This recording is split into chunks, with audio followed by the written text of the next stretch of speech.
Okay, now we are coming on to the last standard, which is SA 720. 700 की series का आखिरी standard 720, auditors responsibility in relation to other information. अब ये standard में भी है तो ऑडिट रिपोर्ट के अंदर वाला ही पॉइंट है क्योंकि 700 की सीरीज है, पर क्या ये कहता है उसके बारे में बात करते हैं और ये मेनली इस वर्ड के ऊपर बेस्ड है, क्या? Other information. ठीक है, अब मैं आपको इस अदर इंफॉर्मेशन का कॉन्सेप्ट समझा देता हूं पहले। ठीक है, कि ये what is this other information और इसका लॉजिक क्या है। ठीक है, जो अपने को अभी समझना है यहां पर। जब भी फाइनेंशियल स्टेटमेंट्स बनते हैं, उनकी ऑडिट होती है और ऑडिट होने के बाद ऑडिट रिपोर्ट फाइनलाइज होती है, उसके बाद एनुअल रिपोर्ट बनती है। अगर आपने देखा हो, सुना हो, एनुअल रिपोर्ट जाती है किसको? मेंबर्स ऑफ द कंपनी को। ठीक है, मेंबर्स ऑफ द एंटिटी को। उस एनुअल रिपोर्ट के अंदर क्या होते हैं? उस एनुअल रिपोर्ट के अंदर ऑडिटेड फाइनेंशियल स्टेटमेंट्स भी होते हैं, उस एनुअल रिपोर्ट के अंदर ऑडिट रिपोर्ट की कॉपी भी होती है और उस एनुअल रिपोर्ट में बहुत सारी और भी चीजें होती है, जैसे डायरेक्टर्स रिपोर्ट भी होती है, मैनेजमेंट की कोई डिस्कशन एनालिसिस की रिपोर्ट भी होती है, कभी कभी नोटिस ऑफ द मीटिंग भी उसके साथ ही होता है। मतलब this is all covered under an annual report. ठीक है, तो मैं आपको एक बार पहले कॉन्सेप्ट समझा रहा हूं स्टैंडर्ड को शुरू करने से पहले। ठीक है, इस स्टैंडर्ड को शुरू करने से पहले हम एक बात पहले ये डिस्कस कर लेते हैं कि यहां पर हम लोग को क्या बेसिकली समझना है अदर इंफॉर्मेशन से। तो मैं आपको सिर्फ एक नाम दे रहा हूं, किसका? एनुअल रिपोर्ट का। ठीक है, अब एनुअल रिपोर्ट में क्या क्या होता है? एनुअल रिपोर्ट में होते हैं फाइनेंशियल स्टेटमेंट्स, एनुअल रिपोर्ट में आती है ऑडिट रिपोर्ट। ठीक है, और एनुअल रिपोर्ट के अंदर आती है इसके अलावा जो भी बची उसको बोलते हैं क्या? Other information. ठीक है, तो मतलब हमारे लिए, हमारे स्टैंडर्ड के लिए अदर इंफॉर्मेशन का मतलब क्या है? एनुअल रिपोर्ट के अंदर इन दोनों को छोड़ दो, ऑडिटेड फाइनेंशियल स्टेटमेंट और ऑडिट रिपोर्ट को छोड़ दो, तो जो कुछ भी बाकी चीजें बची, अब इसमें समरी हो गई किसी चीज की, मैनेजमेंट की डिस्कशन एनालिसिस हो गई, डायरेक्टर्स की कोई रिपोर्ट हो गई, कुछ भी हो गया, वो सब किस में आएगा? अदर इंफॉर्मेशन में आएगा। क्लियर? ठीक है, अब ये स्टैंडर्ड कहता है ऑडिटर की कुछ जिम्मेदारी है किससे रिलेटेड? इस अदर इंफॉर्मेशन से भी रिलेटेड, और वो इस स्टैंडर्ड पे अपने को पढ़ना है कि क्या रिस्पॉन्सिबिलिटी है ऑडिटर की अदर इंफॉर्मेशन से रिलेटेड। अब वो अदर इंफॉर्मेशन फाइनेंशियल इंफॉर्मेशन भी हो सकती है, नॉन फाइनेंशियल इंफॉर्मेशन भी हो सकती है, बस ये ध्यान रखना कि वो एनुअल रिपोर्ट के अंदर इंक्लूड होनी चाहिए। अब कोई मुझसे सवाल करेगा, सर एनुअल रिपोर्ट क्या होती है? तो बच्चों, एनुअल रिपोर्ट एक डॉक्यूमेंट है। It can be a single document, it can be a combination of documents. ठीक है, दो तीन डॉक्यूमेंट्स को मिला के हम एनुअल, जिसके अंदर पूरे साल भर में जो जो हुआ उस एंटिटी के अंदर, उसका एक डिस्क्लोजर किस तक जा रहा है? मेंबर्स तक जा रहा है।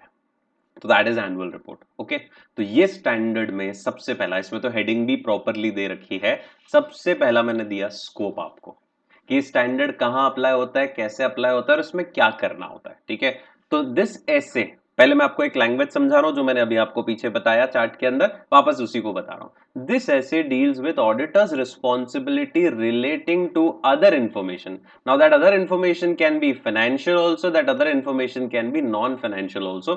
मतलब कोई भी इंफॉर्मेशन हो सकती है, किसको छोड़ के? फाइनेंशियल स्टेटमेंट और ऑडिट रिपोर्ट को छोड़ के। इसके अलावा जो भी चीजें, वो सब अदर इंफॉर्मेशन है, जो कि इंक्लूडेड है किसके अंदर? एनुअल रिपोर्ट के अंदर। ठीक है, एक्चुअली क्या था, ये जो 720 था ना, ये पहले भी था, बट पहले इसका नाम कुछ और था। प्लस पहले सिर्फ एनुअल रिपोर्ट के लिए एप्लीकेबल नहीं होता था, दूसरी चीजों पे भी एप्लीकेबल होता था, लेकिन अब ये जब से रिवाइज हुआ है, ये सिर्फ एनुअल रिपोर्ट के अंदर जो डॉक्यूमेंट्स आए हैं, ठीक है, उनमें फाइनेंशियल स्टेटमेंट, ऑडिट रिपोर्ट को छोड़ के जो बाकी चीजें, वो सब इसमें कवर कर ली गई। अच्छा, एनुअल रिपोर्ट क्या होती है? Annual report can be a single document, जैसा मैंने आपको बोला, it can be a single document, it can be combination of documents also that serves the same purpose. ठीक है, अब इसको पढ़ के ऑडिटर क्या करेगा और ऑडिटर कैसे, क्या करना है उसको, मतलब कुछ प्रैक्टिकलिटीज तो बताओ सर। तो लेट्स बिगिन। मैं आपको एक एग्जांपल समझाता हूं पहले। ठीक है, बहुत ध्यान से सुनना एग्जांपल। ये फाइनेंशियल स्टेटमेंट्स है, ठीक है, साइन किए हुए होंगे मेरे, ऑडिटेड फाइनेंशियल स्टेटमेंट है। अब मैं आपको एक एग्जांपल बता रहा हूं। लेट्स सपोज कि अज्यूम करते हैं, एक एग्जांपल अज्यूम कर लेते हैं, कोई भी टेबल की कोई जरूरत नहीं थी पर मैंने बना दिया। जैसे let's suppose provision for bad debts है। ठीक है, एनटीटी के फाइनेंशियल स्टेटमेंट में 10,000 बना हुआ है। अच्छा, रिसीवेबल्स कितने? डेटर्स कितने?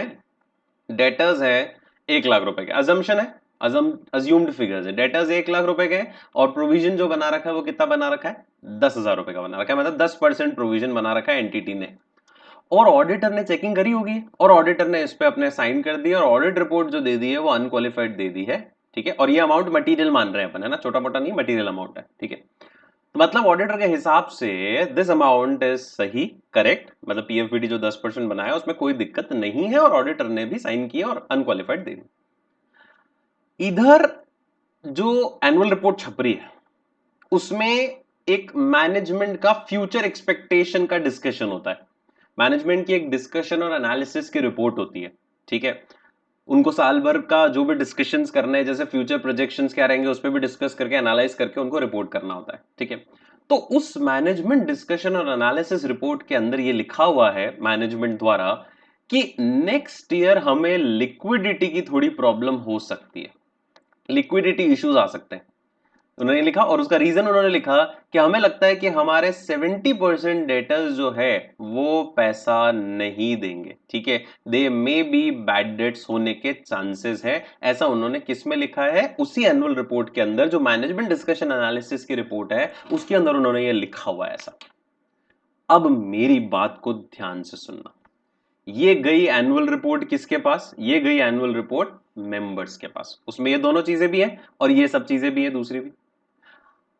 फाइनेंशियल स्टेटमेंट मेंबर्स ने पढ़ी, बोले हाँ सब ठीक है, पीएफबीडी भी सही बना रखा है, ऑडिट रिपोर्ट भी अनक्वालिफाइड है, और उसका एकदम से वातामाजी सटकली हो गया। कैसे हो गया भाई, इधर अदर इंफॉर्मेशन के अंदर वो पढ़ रहा है अगले साल जो है डेटर्स 70% डेटर्स पैसा नहीं देने वाले, मतलब 70,000 रुपए बैड डेट्स होने के चांसेस है। और इधर ऑडिटर ने जब कंपनी के मैनेजमेंट ने फाइनेंशियल स्टेटमेंट में 10,000 फिगर बताया था तो ऑडिटर को देखना था ना, अरे भाई तू उधर तो बोल रहा है कि 70% डेटर पैसा नहीं देंगे और तूने पीएफबीडी 10% का बनाया। भाई प्रूडेंस भी तो होता है जिंदगी में, कुछ प्रूडेंस का कॉन्सेप्ट क्या कहता है, एंटिसिपेट करो अगर लॉसेस होने के चांसेस है तो बुक करना चाहिए था प्रोविजन 70,000। ऑडिटर ने क्या कर दिया, ध्यान नहीं दिया क्या, तो यहां उसका कॉन्फ्लिक्ट शुरू हो जाएगा और इसीलिए ये स्टैंडर्ड बनाया है। अब समझ में आ रहा है स्टैंडर्ड क्यों बनाया है, कि कहीं अदर इंफॉर्मेशन ऐसी तो नहीं है जो इनकंसिस्टेंट हो किससे, फाइनेंशियल स्टेटमेंट में अदर इंफॉर्मेशन में कुछ और लिखा हुआ है, फाइनेंशियल स्टेटमेंट में कुछ और लिखा हुआ है। कहीं अदर इंफॉर्मेशन ऐसी तो कोई नहीं है जिसके बारे में ऑडिटर को पता ही नहीं था कि ये 70% डेटर्स भी नहीं देंगे पैसा, ठीक है, उसको मालूम ही नहीं चला, ठीक है। तो कहीं ऑडिटर की नॉलेज ऑडिटर को अपडेट करने की जरूरत तो नहीं है, या कहीं अदर इंफॉर्मेशन गलत है क्या, अगर ये सही है तो ये गलत होगी, तो इसको चेंज करवाओ ताकि शेयर होल्डर्स गुमराह ना हो, शेयर होल्डर्स को रिपोर्ट जब जाए एनुअल रिपोर्ट तो इसमें भी 10% दिखे और इसमें भी 10% दिखे। तो यहां पर आपकी जिम्मेदारी शुरू होती है, and this is what this standard is all about. I hope I am very clear in explaining the example कि कैसे आपको इस अदर इंफॉर्मेशन वाले स्टैंडर्ड को समझना है। फाइन, अब आ जाओ वापस मेन स्टैंडर्ड के ऊपर, ठीक है। दिस ऐसे, now this SA requires what, अच्छा एक और बात ध्यान से सुनना, मुझे उस अदर इंफॉर्मेशन को रीड करना है और उसमें देखना है कि उससे और फाइनेंशियल स्टेटमेंट में इनकंसिस्टेंसी तो नहीं है, because I am responsible only for expressing an opinion on the financial statement. I am responsible only for expressing an opinion on the financial statement as a whole. मैं और किसी चीज पे opinion express नहीं कर रहा हूं, अदर इंफॉर्मेशन को मैं रीड जरूर कर रहा हूं, मैं उसको कंसिडर जरूर कर रहा हूं, बट ओपिनियन नहीं दूंगा मैं अदर इंफॉर्मेशन पे, ठीक है, मेरा काम ओपिनियन देना नहीं है अदर इंफॉर्मेशन पे, ठीक है। अगर वो गलत है और मुझे लगता है फाइनेंशियल स्टेटमेंट सही है तो मैं रिवाइज करवाऊंगा, अभी अपन पढ़ेंगे आगे कि क्या सिचुएशन होगी जब आपको लगता है फाइनेंशियल स्टेटमेंट में वो फिगर 10,000 की जगह 70 होना चाहिए था, उल्टा भी हो सकता है। आपको लगता है अदर इंफॉर्मेशन में 70% की जगह 10% लिखा होना चाहिए था, वो गलत है, ये तो सही लग रहा है, तो वहां क्या होगा उस सिचुएशन को आगे कंसिडर करेंगे, अभी बेसिक पे आते हैं वापस। So this SA requires what, this SA requires the auditor to read and consider, आप रीड करो कंसिडर करो किसको, उस अदर इंफॉर्मेशन को। क्यों, बिकॉज दैट अदर इंफॉर्मेशन, पहला कारण मैंने आपको बताया क्या, that other information can be materially inconsistent with the financial statement, पहली रीजन ये हो सकती है। दूसरा, अदर इंफॉर्मेशन जो है वो ऑडिटर की नॉलेज से बाहर है, so auditor's knowledge obtained in the audit में indicate that there is a material misstatement of the financial statement or there are material misstatement of other information exist. या तो फाइनेंशियल स्टेटमेंट गलत है, फिर 10,000 गलत है, उसको 70 कराओ, या अदर इंफॉर्मेशन गलत है, 70% की जगह 10% कराओ, क्योंकि दोनों ही, चाहे 10,000, जब इनकंसिस्टेंसी होती है ना तो इज्जत तो ऑडिटर की खराब हो रही है ना, कि ऑडिटर ने क्या देखा अगर दोनों गलत गलत इंफॉर्मेशन डाल रखी है एक एनुअल रिपोर्ट में, सो आइदर ऑफ विच कुछ भी हो, it will undermine the credibility, इज्जत नीचे गिर रही है, इमेज नीचे गिर रही, क्रेडिबिलिटी मतलब क्या होगा, इमेज, अंडरमाइन हो रही है मतलब नीचे गिर रही है। किसकी? आपके द्वारा साइन किए गए फाइनेंशियल स्टेटमेंट और आपके द्वारा दी गई ऑडिट रिपोर्ट की इज्जत डाउन हो रही है, ठीक है। इसीलिए आपको इस चीज को कंसिडर जरूर करना है और ये आपके लिए बहुत बड़ा इंपॉर्टेंट ऐसे है जो ध्यान रखना है आपको। क्लियर? वापस बोलूं, ऑडिटर को क्या करना है? अदर इंफॉर्मेशन को रीड करना है, कंसिडर करना है, चाहे वो फाइनेंशियल हो चाहे नॉन फाइनेंशियल, दोनों को मिक्स करके बोल रहा हूं। मेरे को वही अदर इंफॉर्मेशन कंसिडर करनी जो एनुअल रिपोर्ट का पार्ट है, ठीक है, बाकी के लिए मेरे को लेना देना नहीं है। अब उस अदर इंफॉर्मेशन में अगर कोई मटेरियल इनकंसिस्टेंसी है जो फाइनेंशियल स्टेटमेंट के साथ है तो वो सही करवानी है। या ऑडिटर ने जो नॉलेज ली ऑडिट के दौरान उसको लगता है कि यार मटेरियल में स्टेटमेंट किस में, फाइनेंशियल स्टेटमेंट में है, तो वो चेंज करवाओ। अभी देखेंगे अगर वो चेंज कैसे करवाएंगे अपन। या मटेरियल में स्टेटमेंट किस में, अदर इन्फॉर्मेशन में, तो वो चेंज करवाओ, क्योंकि दोनों ही आपकी क्रेडिबिलिटी को नीचा गिरा रही है। आपने जो फाइनेंशियल स्टेटमेंट ऑडिट रिपोर्ट दी है फिर वो तो गलत दे दिया आपने, ठीक है। या तो आप ये सही करवाते या वो सही करवाते, ठीक है। तो ये यहाँ पर आपको पॉइंट देखना है। और अदर इन्फॉर्मेशन में इंक्लूड व्हाट? अदर इन्फॉर्मेशन में इंक्लूड एवरीथिंग। मैंने आपको बोला ना, other than these two, financial statement audit report सब आ जाएंगे। देखो लिखा है अदर इंफॉर्मेशन में include amount or other items that are intended to be the same as to summarise or to provide greater detail about the amount or other items in the financial statement. मतलब जो already financial statement में है उसी को और describe करने के लिए मान लो कोई अदर इन्फॉर्मेशन में चीज डाली, जो ऑलरेडी फाइनेंशियल स्टेटमेंट में उसको समराइज करने के लिए कोई चीज डाली, ठीक है। या कोई भी दूसरी और अमाउंट और items about which the auditor has obtained knowledge in the audit, मतलब कोई भी आइटम उसमें इंक्लूड हो जाएंगे। अदर इन्फॉर्मेशन की डेफिनेशन देखने की जरूरत नहीं है। Other information means other than these to everything is included in that. Last, scope का पार्ट, सबसे पहले इंट्रोडक्टरी जो पार्ट कर रहे हैं, this essay does not apply. ये ऐसे अप्लाई नहीं होता है। मैंने अभी आपको बोला एनुअल रिपोर्ट के अलावा और कोई भी चीज हो, जैसे एक प्रोस्पेक्टस छपता है, आपने सुना होगा। प्रोस्पेक्टस के अंदर भी क्या होता है? फाइनेंशियल स्टेटमेंट होता है। प्रोस्पेक्टस के अंदर भी ऑडिट रिपोर्ट आती है और प्रोस्पेक्टस में भी बाकी इंफॉर्मेशन आती है, अदर इंफॉर्मेशन। पर उसको ये कवर नहीं करता है जो पहले करता था। जैसे मैंने आपको शुरू में बोला 720 में पहले सारे डॉक्यूमेंट्स आ जाते थे जिसमें ऑडिट रिपोर्ट, फाइनेंशियल स्टेटमेंट और दूसरी इंफॉर्मेशन होती थी। अब सिर्फ एनुअल रिपोर्ट को कवर कर रहा है। तो सिक्योरिटी ऑफरिंग डॉक्यूमेंट्स जैसे प्रोस्पेक्टस, या कोई प्रिलिमिनरी अनाउंसमेंट हो रहा है किसी फाइनेंशियल स्टेटमेंट्स का, फाइनेंशियल इंफॉर्मेशन का, तो उसमें भी आप ये फाइनेंशियल इंफॉर्मेशन, ऑडिट रिपोर्ट, पिछले साल की और आप दूसरी इंफॉर्मेशन डालोगे, उसको ये ऐसे कवर नहीं करता। मतलब बिल्कुल थिन लाइन क्लियर है कि सिर्फ एनुअल रिपोर्ट के अंदर वाले डॉक्यूमेंट्स को ही कवर करेंगे। सो स्कोप में सिर्फ ये दो पॉइंट ध्यान रखने मेनली आपको, ठीक है। और उसमें भी बहुत छोटी सी समरी याद रखनी है, इस पर डायरेक्टली नहीं पूछना है। अब आते हैं ऑब्जेक्टिव पे। अभी वैसे मैंने आपको डिस्कस करके समझा ही दिया ऑब्जेक्टिव। ऑब्जेक्टिव क्या है ऑडिटर का स्टैंडर्ड का? उसको अदर इंफॉर्मेशन को रीड करना है, कंसिडर करना है, ठीक है। और having read that other information, उसको देखना है कहीं कोई नंबर वन मटीरियल इनकंसिस्टेंसी तो नहीं है। किसके बीच में? Other information and financial statements के बीच में कोई मटीरियल इनकंसिस्टेंसी तो नहीं है, नंबर एक। सिचुएशन नंबर दो, कहीं मटेरियल इनकंसिस्टेंसी तो नहीं है किसके बीच में? अदर इंफॉर्मेशन और ऑडिटर की knowledge obtain during the audit. ये दो सिचुएशन तो बहुत क्लियर हो गई यार। या तो क्या हो सकता है, अदर इंफॉर्मेशन और फाइनेंशियल स्टेटमेंट में मटेरियल इनकंसिस्टेंसी है, या ये हो सकता है कि अदर इंफॉर्मेशन के बारे में मुझे मालूम ही नहीं था, तो मेरी नॉलेज और उस अदर इंफॉर्मेशन के बारे में जो मुझे जानकारी मिली इनमें इनकंसिस्टेंसी हुई, ठीक है। कि मैंने जितनी नॉलेज ऑब्टेन करी उस हिसाब से तो ऐसी कोई इन्फॉर्मेशन मुझे मिली नहीं कि 70% गलत होंगे या 70% बैड डेट्स होंगे, ठीक है। तो वहां आपको अपडेट करनी है अपनी नॉलेज। और फिर दोनों में से जो भी सिचुएशन हो, आपको रिस्पॉन्ड करना है अप्रोप्रिएटली। क्या रिस्पॉन्ड करना है? कब रिस्पॉन्ड करना है? जब ऑडिटर आइडेंटिफाई करता है कि हाँ मटेरियल इनकंसिस्टेंसी अपीयर कर रही है, एग्जिस्ट कर रही है, या auditor otherwise becomes aware that the other information appears to be materially misstated. या तो मटेरियल इनकंसिस्टेंसी किसमें?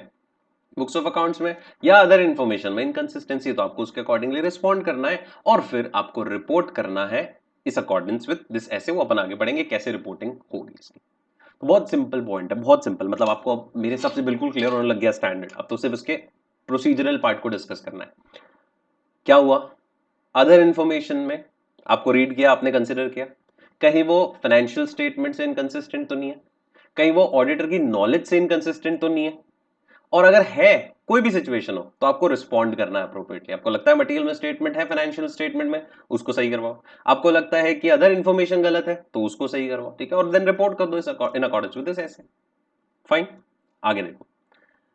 अब एक सवाल सबके मन में ये आता है, बहुत लॉजिकल क्वेश्चन है कि सर एनुअल रिपोर्ट तो तब छपेगी, बहुत ध्यान से सुनना, आपके मन का भी सवाल है, एनुअल रिपोर्ट तो तब छपेगी जब मैं फाइनेंशियल स्टेटमेंट और ऑडिट रिपोर्ट बना के दे दूंगा, उसके बाद ही तो वो लोग उसको कंपाइल करके और क्या करेंगे, इश्यू करेंगे। तो सर मैंने ऑडिट रिपोर्ट बना के दे दी, मैंने फाइनेंशियल स्टेटमेंट बना के दे दिए उनको, मैनेजमेंट को, फिर उन्होंने दूसरी इंफॉर्मेशन ऐड करके और एनुअल रिपोर्ट बना के इश्यू कर दी। तो मेरी ऑडिट रिपोर्ट और मेरे फाइनेंशियल स्टेटमेंट तो जा चुके हैं मेरे हाथ से, तो मैं क्या करूं फिर उस केस में? भाई अगर फाइनेंस मेरे को पहले ही पता चल जाए कि अदर इन्फॉर्मेशन ये डालने वाला है मैनेजमेंट किसमें, एनुअल रिपोर्ट में, तो मैं देख लूं कि हाँ अदर इन्फॉर्मेशन और फाइनेंशियल स्टेटमेंट में गड़बड़ तो नहीं, और गड़बड़ है तो मैं सुधरवाऊं, नहीं तो मैं साइन क्वालिफाई कर दूं। पर सर एनुअल रिपोर्ट तो तब छपेगी ना जब मैं दूंगा, तो मैं क्या करूं उस सिचुएशन में? अब जब मुझे बाद में पता चलेगा तो क्या करूं? तो होल्ड करो। इस स्टैंडर्ड में आपको एक सुझाव और एक बहुत अच्छा सॉल्यूशन दिया है। इस स्टैंडर्ड में बोला है आप पहले ही मैनेजमेंट से डिस्कस कर लो। भाई आपको पता है आपके ऊपर 720 लागू होना है, आपको तो मालूम ही है, तो आप पहले ही मैनेजमेंट से डिस्कस कर लो और उनको बता दो, उनको पूछ लो इनफैक्ट, क्या पूछो कि यार कौन सी डॉक्यूमेंट्स हैं जो तुम इस एनुअल रिपोर्ट में डालने वाले हो, किस मैनर में और कितने टाइम पे तुम इसको इश्यू करने वाले हो। तो ये एक बार उनके साथ डिस्कस कर लोगे ना, तो आपको एक बार पता चल जाएगा the manner and the timing of issue of those annual reports, किन किन डॉक्यूमेंट्स को वो उसमें इंक्लूड करने वाले, और आप चाहो तो उनसे रिक्वेस्ट भी कर सकते हो, अरेंजमेंट करके रखो पहले से कि आप मुझे ऑडिट रिपोर्ट साइन करने से पहले वो सारे डॉक्यूमेंट्स एक बार दिखा दोगे जो आपको लगता है कि आपके एनुअल रिपोर्ट में आपको डालने, जो फाइनल हो गए आपके, वो दिखा दो। अब वो कहते हैं सर नहीं, कुछ चीजें तो हमारी बाद में फाइनल हो गई आपके ऑडिट रिपोर्ट इश्यू करने के बाद, तो कोई दिक्कत नहीं है, अभी नहीं बता सकता, ऑडिट रिपोर्ट से पहले कोई दिक्कत नहीं है, पर कम से कम इश्यू से पहले तो बता देना। तो एनुअल रिपोर्ट इश्यू करे उससे पहले मुझे बता देना कि ये सब चीजें हम एनुअल रिपोर्ट में डाल रहे हैं, ताकि अगर मुझे कुछ चेंज करवाना होगा तो मैं करवाऊंगा उसके अंदर, ठीक है। तो तीन चीजें ध्यान रखना। नंबर वन क्या, सबसे पहले तो ये प्रोसीजरल पार्ट आ गया, आपके ऑब्जेक्टिव को कैसे पूरा करोगे आप। सबसे पहले तो आपको डिस्कशन करना है किसके साथ, मैनेजमेंट के साथ। क्या डिस्कस करना है कि कौन कौन से डॉक्यूमेंट मिला के एनुअल रिपोर्ट बन रही है, और आपका प्लान, मैनर और timing of issue of such document क्या रहना है। भाई आप क्या सोच रहे हो कि इस मैनर में और इस टाइम पे मुझे इश्यू करना है डॉक्यूमेंट, वो आप पहले बता दो, उसके साथ डिस्कस कर लो। सेकंड, मैनेजमेंट के साथ प्रॉपर अप्रोप्रिएट अरेंजमेंट्स कर लो। अरेंजमेंट का मतलब है बातचीत करके पहले से ही अग्री कर लो कि भाई आप मुझे अवेलेबल करवा देना टाइमली मैनर में सारे डॉक्यूमेंट्स। तो make appropriate arrangement with the management to obtain in a timely manner and if possible prior to the date of audit report, क्या मांगना है उनसे, the final version of the documents comprising the annual report. कि भाई आप मेरे documents छोड़ दो, मेरे दो डॉक्यूमेंट कौन से देने बाकी है मेरे को, ऑडिटेड फिगर, ऑडिट रिपोर्ट और ऑडिटेड फाइनेंशियल स्टेटमेंट पे साइन, ठीक है। फाइनेंशियल स्टेटमेंट और ऑडिट रिपोर्ट को छोड़ के बाकी आपका फाइनल वर्जन पूरा तैयार हो तो मेरे को बता दो एक बार, ठीक है भाई, ये दो मैं आपको दे दूंगा उसके बाद। फिर वो कहते नहीं सारे तो नहीं दे सकते, तो आगे वाला पॉइंट, व्हेन सम और all of the document determined will not be available until the after the date of audit report, मतलब ऑडिट रिपोर्ट तक की डेट तक के सारे मतलब ऑडिट रिपोर्ट जब आप देने वाले हो उस दिन तक सारे डॉक्यूमेंट्स अवेलेबल नहीं हो पा रहे हैं जो एनुअल रिपोर्ट में डालने वाले हैं, तो कोई दिक्कत नहीं है। आप मैनेजमेंट से रिक्वेस्ट करो कि आप हमें एक रिटन रिप्रेजेंटेशन लिख के दे दो कि जो भी फाइनल वर्जन ऑफ डॉक्यूमेंट आप इशू करने वाले होगे वो आप पहले ऑडिटर को प्रोवाइड करोगे, ठीक है। एंड दैट टू कब, prior to its issuance by the entity, issue होने से पहले, ताकि ऑडिटर अपने प्रोसीजर जो है, जो इस ऐसे के अंदर लिखे हुए कि उसको चेक करना है कि कहीं इनकंसिस्टेंसी तो नहीं है, उसको चेक करना है कि ऑडिटर की नॉलेज से इनकंसिस्टेंसी तो नहीं है, वो चेक करके रिस्पॉन्ड कर सके। तो बहुत सिंपल सी बात है और प्रैक्टिकल पॉइंट है ना। आपने मैनेजमेंट के साथ डिस्कस किया, पहले शुरू में एक बार डिस्कस कर लिया क्या प्लान टाइमिंग है, क्या प्लान मैनर है इसको इश्यू करने का, कौन कौन से डॉक्यूमेंट्स एनुअल रिपोर्ट में आएंगे। फिर अरेंजमेंट कर लिया कि वो फाइनल वर्जन आपको अवेलेबल करा देगा ऑडिट रिपोर्ट से पहले प्रेफरेबली, और वो कहता है नहीं सारे नहीं अवेलेबल हो सकते हैं, कुछ अवेलेबल हो जाएंगे, तो ठीक है, तो जो अवेलेबल हो जाए वो पहले करा देना, और बाकी के लिए ये लिख के दे दे कि तू जैसे ही बन जाएंगे हम अवेलेबल करा देगा, और वो भी कब, इशू होने से पहले, इशू करने से पहले। क्लियर, ठीक है। Procedural part. अब आ जाते हैं आपको क्या करना है जब इनकंसिस्टेंसी मिलती है, ठीक है। तो जैसे मैंने आपको बोला कि अगर ऑडिटर को मटेरियल इनकंसिस्टेंसी नजर आ रही है, ठीक है, तो ऑडिटर को मैनेजमेंट के साथ डिस्कस करना है और नेसेसरी हो तो परफॉर्म करने ऑडिट प्रोसीजर, ताकि ऑडिटर कंक्लूड कर सके फाइनली कि हाँ मटेरियल में स्टेटमेंट किसमें, अदर इंफॉर्मेशन में है, या मटेरियल में स्टेटमेंट किसमें, फाइनेंशियल स्टेटमेंट में, या ऑडिटर की जो अंडरस्टैंडिंग थी एंटिटी की, एनवायरमेंट की, उसको ऑडिटर को अपडेट करना। तीन ही सिचुएशन होंगी। या तो क्या गलत है, फाइनेंशियल स्टेटमेंट में जो 10,000 का फिगर डाला वो गलत है, या क्या गलत है, वहां 70% लिखा वो गलत है, या क्या करना है, मुझे मुझे मेरी नॉलेज अपडेट करनी है, मेरे को पता ही नहीं था ऐसी चीज भी थी यहाँ पर, तो मैं चेंज करवाऊंगा, फिर उसके अकॉर्डिंगली मेरी नॉलेज भी अपडेट करूंगा कि ये मुझे नया पॉइंट ध्यान रखना है आपसे। तो auditor's understanding of the entity needs to be updated, ठीक है, क्लियर। अब सिचुएशन नंबर 1, सिचुएशन नंबर 1 क्या हुई, जब ऑडिटर ये कंक्लूड कर रहा है कि मटेरियल मिसस्टेटमेंट किसमें है, अदर इंफॉर्मेशन में। देखो 70 to 80% चांसेस तो यही है कि गलत क्या मानेगा ऑडिटर, और ऑडिटर की चांसेस भी ज्यादा है क्योंकि ऑडिटर ने इतना अच्छे से ऑडिट करी होगी कि फाइनेंशियल स्टेटमेंट में गड़बड़ होने के चांसेस कम है। ज्यादातर केसेस में ऐसा ही होगा कि अदर इन्फॉर्मेशन गलत है, तो उस केस में आप क्या कराओगे, उस अदर इन्फॉर्मेशन को सही करवाओगे, ठीक है, और फिर एनुअल रिपोर्ट इशू करने के लिए बोलोगे मैनेजमेंट को। नहीं करती है मैनेजमेंट तो क्या करोगे, कहानी आगे देखो। अगर ऑडिटर कंक्लूड कर रहा है कि मटेरियल में स्टेटमेंट किस में अंदर है, अदर इन्फॉर्मेशन में, then the auditor shall request the management to correct the other information, कि आप इसको सुधार लो, इसको 70% की जगह 10-12 जो भी करना है वो कर लो। If management agrees to make the correction तो कोई दिक्कत नहीं, ऑडिटर को सिर्फ देखना है कि हाँ करेक्शन हो गया है कि नहीं हो गया। और अगर मैनेजमेंट मना कर देता नहीं हम तो करेक्शन नहीं करेंगे 70% ही रखेंगे, तो आप ये मैटर किसको कम्युनिकेट करो, एक बार टीसीडब्ल्यूजी को, और उनको रिक्वेस्ट करो कि करेक्शन करवा दो। फिर वो भी नहीं करते तो आगे की कहानी। इफ ऑडिटर कंक्लूड्स कि मटेरियल में स्टेटमेंट अदर इंफॉर्मेशन में है, और ये सब आपको कब पता चल गया, ऑडिट रिपोर्ट देने से पहले पता चल गया है, and other information is not corrected even after communicating with TCWG को भी बोल दिया, फिर भी उन्होंने सही नहीं किया।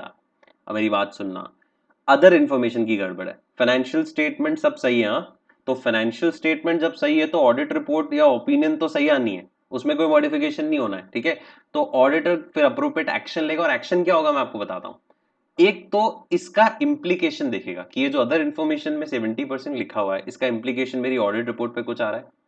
कम्युनिकेट करेगा टीसीडब्ल्यूजी को कि कैसे ऑडिटर अब इस मैटर को एड्रेस करने वाला है अपनी ऑडिट रिपोर्ट में। आप टीसीडब्ल्यूजी को एक वार्निंग भी दे रहे हो वापस कि मैं इस चीज को फिर अपनी ऑडिट रिपोर्ट में इस तरह से एड्रेस करूंगा।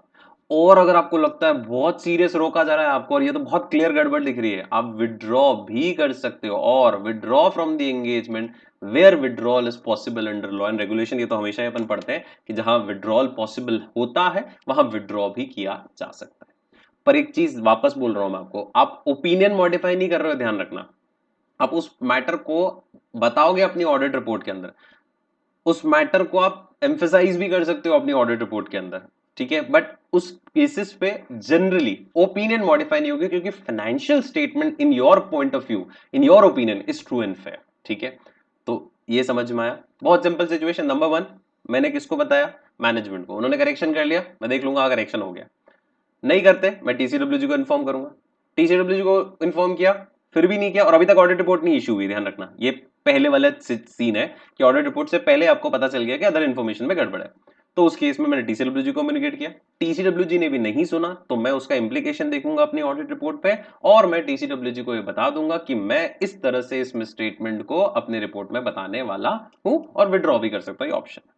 और अगर ये कार्यक्रम सारा कब पता चला होता, ऑडिट रिपोर्ट देने के बाद पॉसिबल है, सब्सिक्वेंट इवेंट वाला स्टैंडर्ड आप लोगों ने पढ़ा ही है, ठीक है। ऐसे 560 ये कहता है ना कि अगर मटेरियल में स्टेटमेंट नजर आया अदर इन्फॉर्मेशन में, कब, after the date of audit report, then the auditor will do what. अगर वो अदर इन्फॉर्मेशन मैनेजमेंट करेक्ट कर लेता है, ठीक है, तो ऑडिटर खाली प्रोसीजर जो नेसेसरी है उस सर्कमस्टेंस में चेक करने के लिए कि हाँ करेक्शन कर लिया, वो देख लेगा।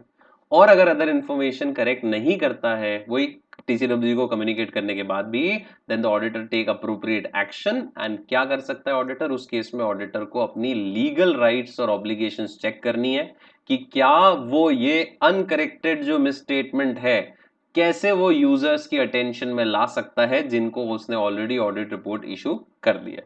तो वही सिचुएशन हुई कि फैक्ट ऐसा है कि इससे ऑडिट रिपोर्ट ही चेंज होती है। ये प्योर प्योर प्योर प्योर कौन सा वाला आ जाएगा, SA 560 का कॉन्सेप्ट कि facts that become known to the auditor after the date of audit report.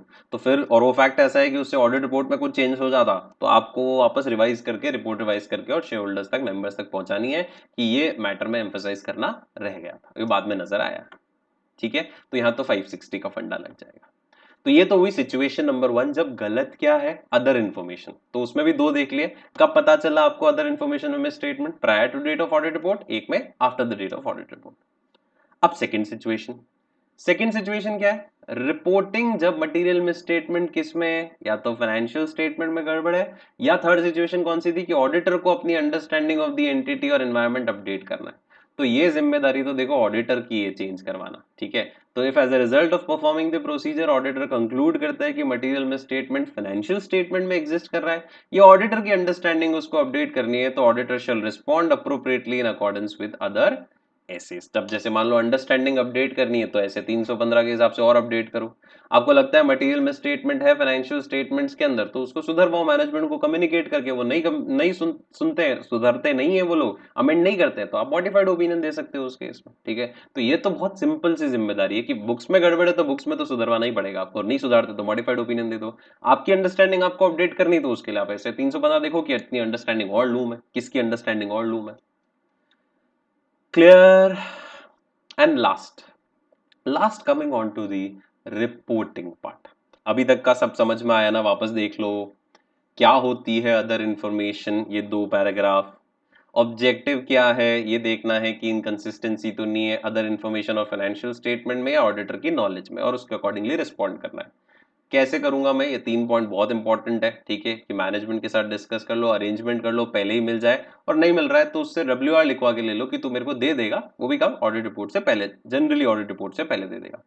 फिर कोई इनकंसिस्टेंसी मिली आपको, तो आपको ये फाइनलाइज करना है सबूत इकट्ठे करने के बाद कि मिस स्टेटमेंट या तो अदर इन्फॉर्मेशन में या फाइनेंशियल स्टेटमेंट में, या अपडेट करनी है आपको अंडरस्टैंडिंग। अदर इन्फॉर्मेशन में है तो मैंने आपको पूरी कहानी समझाई, और अगर फाइनेंशियल स्टेटमेंट में या अपडेशन करना है आपको अपनी अंडरस्टैंडिंग का, तो आपको एसएस के अकॉर्डिंगली, दूसरे एसएस के अकॉर्डिंगली प्रोसीजर लगाना। फाइन।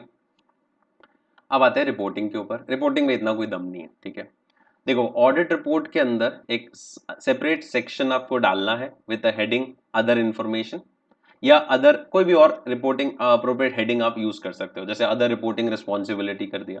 और उसमें एक इंपॉर्टेंट पॉइंट, उसमें यहां पर अगर आप लिस्टेड एंटिटी की ऑडिट कर रहे हो तो उसमें आपको यह बताना है कि ऑडिटर हैज ऑब्टेन्ड और expects to obtain other information. मतलब आप जैसे लिस्टेड कंपनी की ऑडिट कर रहे हो तो उसमें आपको रिपोर्ट में लिखना है कि मैंने ये अदर इंफॉर्मेशंस देख ली हैं ऑलरेडी, और ये अभी तक ऑडिट रिपोर्ट के दिन तक मैनेजमेंट ने मुझे अवेलेबल नहीं करवाई है। ठीक है, ये बाद में अवेलेबल कराएंगे, एनुअल रिपोर्ट इशू होने से पहले कराएंगे। तो ये अदर इंफॉर्मेशन एक्सपेक्टेड है मैं ऑब्टेन करूंगा।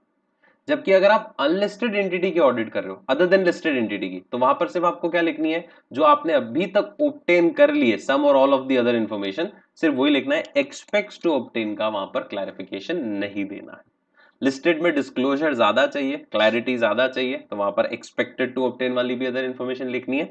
इसमें सिर्फ जो आपने अभी तक ऑब्टेन कर ली है उसके बारे में ही आपको लिखना है। क्लियर।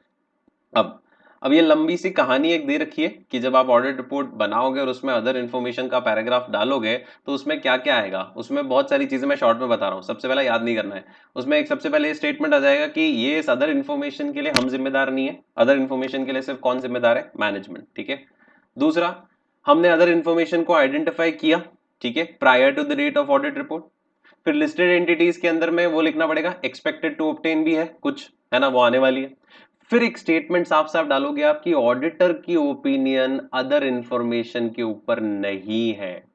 हम अदर इंफॉर्मेशन पे ओपिनियन नहीं दे रहे हैं। We do not express an audit opinion or any form of assurance on this other information. ठीक है, जो मैंने आपको शुरू में भी बोला था, आपकी ओपिनियन फाइनेंशियल स्टेटमेंट पे है, आप अदर इंफॉर्मेशन को सिर्फ रीड और कंसिडर कर रहे हो, उसका इंपैक्ट आपकी ऑडिट रिपोर्ट पे देखने के लिए। फिर आपकी रिस्पॉन्सिबिलिटी को डिस्क्राइब कर देना। ठीक है, फिर अगर अदर इंफॉर्मेशन आपने prior to the date of audit report obtain कर ली है, अच्छी बात है, देन या तो लिख देना I have nothing to report, मतलब सब कुछ ठीक है, अदर इन्फॉर्मेशन में कोई गलत नहीं है। और अगर ऑडिटर कंक्लूड करता है कि अनकरेक्टेड कोई मिस स्टेटमेंट है अदर इन्फॉर्मेशन में, तो एक स्टेटमेंट दैट डिस्क्राइब्स कि uncorrected miss statement of other information exist और उसको सुधारा है कि नहीं सुधारा है वो आपको बताना है। फाइन। तो ये बेसिक पॉइंट है जो किस में डालोगे आप, जब आप अदर इन्फॉर्मेशन डाल रहे हो तो उसमें ये सब चीजें डालनी है। लास्ट दो पॉइंट, लास्ट वाला इंपॉर्टेंट है, ये वाला तो सिंपल है। अगर ऑडिटर क्वालिफाइड और एडवर्स ओपिनियन दे रहा है तो auditor shall consider the implication of the matter giving rise to the modification of opinion. मतलब इस वजह से, जैसे मान लो मटेरियल में स्टेटमेंट एग्जिस्ट कर रहा था किसमें, फाइनेंशियल स्टेटमेंट में, और वो मैनेजमेंट ने सही नहीं किया तो आपने क्वालिफाइड एडवर्स दे दी, तो फिर आपको एक्सप्लेनेशन में रीजन देना पड़ेगा कि हम क्यों मॉडिफाई कर रहे हैं। इस वजह से कि अदर इन्फॉर्मेशन इनकंसिस्टेंट है किससे, फाइनेंशियल स्टेटमेंट से, और फाइनेंशियल स्टेटमेंट में चेंजेस करने थे जो कि नहीं किए मैनेजमेंट ने, जिसकी वजह से हम अपडेट कर रहे हैं इसको। लास्ट, अब ये थोड़ा टेक्निकल पैराग्राफ है लास्ट वाला, इसलिए बहुत ध्यान से सुनना। लैंग्वेज पहले पढ़ लेते हैं, उसके साथ फिर अपन इसको डिस्कस करेंगे। अगर auditor is required by any law or regulation, अगर auditor is required by any law or regulation to refer to the other information, क्या अदर इंफॉर्मेशन को रेफर करना किसमें, ऑडिट रिपोर्ट के अंदर, और उस लॉ ने बोला है आपको ये स्पेसिफिक लेआउट और वर्डिंग्स का ही इस्तेमाल करना है, लॉ ने स्पेसिफिकली बोला आप अदर इंफॉर्मेशन को रेफर करो अपनी ऑडिट रिपोर्ट में, हम आपको बताते हैं ये वर्डिंग्स और ये लेआउट यूज करना, तो फिर आपको उन वर्डिंग्स और उन लेआउट के हिसाब से काम करना है। फाइन। तो the audit report then shall refer to this standard only if the audit report includes at a minimum. अब मैं थोड़ी सी इसको भाषा को सिंपल करता हूं। अगर किसी लॉ ने मुझे स्पेसिफिकली कहा है कि आपको अदर इंफॉर्मेशन, ये तो अभी स्टैंडर्ड कह रहा है, लीगल कहीं लिखा है, कंपनीज एक्ट में लिखा है, मान लो कि ये अदर इंफॉर्मेशन को आपको ऑडिट रिपोर्ट में डालना है, और वो ये लेआउट और ये वर्डिंग्स उसे लॉ ने बना के दे दी, तो फिर मुझे ये ऐसे को रेफर करने की जरूरत ही नहीं। भाई जब लॉ ने बोला है लेआउट और वर्डिंग, तो लॉ ने प्रोसीजर भी दिया होगा, वो फॉलो करो। फिर ऐसे ऐसे को फॉलो करने की जरूरत नहीं है। लेकिन अगर उस लॉ ने भी आपसे ये तीन चीजें मांगी है जो इस ऐसे ने भी मांगी है, तो ये ऐसे को रेफर कर सकते हो। वो तीन चीजें कौन सी है? सबसे पहला, identification of other information, description of auditor's responsibility, और explicit statement addressing the outcome of the auditor's work for this purpose. तो इस ऐसे को उस केस में भी भले लेआउट और वर्डिंग्स किसकी है, लॉ की है, ठीक है, पर आप इस ऐसे को रेफर कर सकते हो उस केस में भी इफ द ऑडिट रिपोर्ट, जो आप ऑडिट रिपोर्ट दोगे उसमें मिनिमम ये तीन चीजें आप इंक्लूड करोगे, अदर इन्फॉर्मेशन को लिखोगे, जैसा जैसा अभी अपन ने ऊपर देखा ये वाले पॉइंट में कि आपने आइडेंटिफिकेशन ऑफ अदर इन्फॉर्मेशन बताया, तो इस ऐसे को रेफर करना। फिर दूसरा अपन ने यहां पर देखा ये डिस्क्रिप्शन ऑफ ऑडिटर्स रिस्पॉन्सिबिलिटी, वो यहां आ गया, और एक स्टेटमेंट क्या कि ये आउटकम आया है ऑडिटर के वर्क का, ये आउटकम मतलब ये आया कि उसने ऑडिट नथिंग टू रिपोर्ट है या गड़बड़ है कि नहीं है। ये तीन चीजें अगर मांगी है उस लॉ ने भी आपसे कि आप ऑडिट रिपोर्ट में ये बताना कि अदर इंफॉर्मेशन आपने आइडेंटिफाई कर ली है, ऑडिटर्स रिस्पॉन्सिबिलिटी जो है वो क्या क्या है उसको डिस्क्राइब कर दिया है, और ये बताया है कि ऑडिटर ने जो वर्क किया है उसका आउटकम क्या आ रहा है। अगर ये चीजें आपने बताई है यहाँ पर, ठीक है, तो उस केस में तो आप इस ऐसे को रेफर कर सकते हो। I think I am very clear, again वापस बोल रहा हूँ, अगर किसी लॉ ने बोला है अदर इन्फॉर्मेशन को ऑडिट रिपोर्ट में डालने के लिए using a specific layout, using a specific wording, तो इस ऐसे को रेफर मत करना। भाई फिर वो लॉ ही बताएगा प्रोसीजर क्या फॉलो करना है। लेकिन उस लॉ की जो वर्डिंग्स और लेआउट है उसमें स्पेसिफिकली लिखा है कि ये तीन चीजें भी आपको रिपोर्ट करनी है। आइडेंटिफाई, जो अदर इन्फॉर्मेशन आपने आइडेंटिफाई कर ली prior to date of audit report, वो जो आपकी जिम्मेदारियां हैं वो, ठीक है, फिर क्या आउटकम आपने किया, आपके वर्क का क्या आउटकम आया, अगर वो भी मांगा है उस लॉ ने, तो फिर आप इस ऐसे को रेफर कर सकते हो। So with this, we are done with essay 720, which says auditors responsibility relating to other information, and इसके साथ हमारा 700 का जो सीरीज है वो यहाँ पर खत्म होता है। ठीक।